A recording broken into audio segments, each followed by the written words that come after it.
a lot of people in the general public don't think about it, but people who use drugs have families, and they have children, and they have neighbors, and they have girlfriends, and they have sex with people, and they, they live their lives. They're not in a bubble. They're not just in this injection bubble where the only people they ever talk to are other users. It's not the case at all.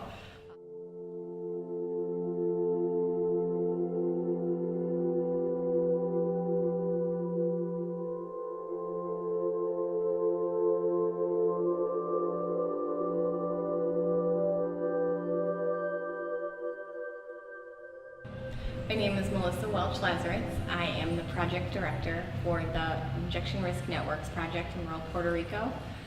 It's also known as LAS, Vida Acción Salud. And my role as project director is basically to have a little hand in everything.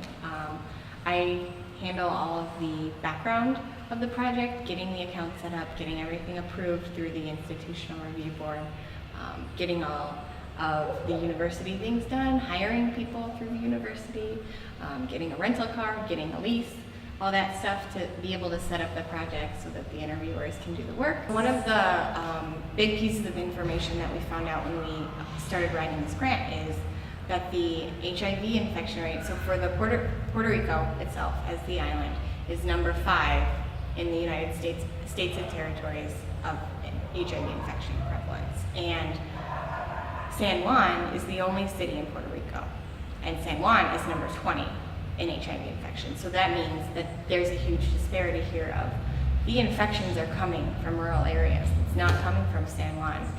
I think that there's a big population here in Puerto Rico of people who go between San Juan or the rural towns that we're in right now in Puerto Rico and New York City, and a couple other cities on the East Coast, Boston and places like that. Atlanta now has a big Puerto Rican migrant population, I believe. And there's a lot of travel back and forth. The plane ticket from San Juan to New York City is only $200.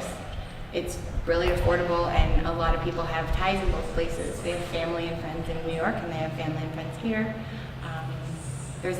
There's a lot of migration, and that's part of our focus is to try to better understand that migration, because a lot of the disease is migrating to New York City and to Boston and to Atlanta with people.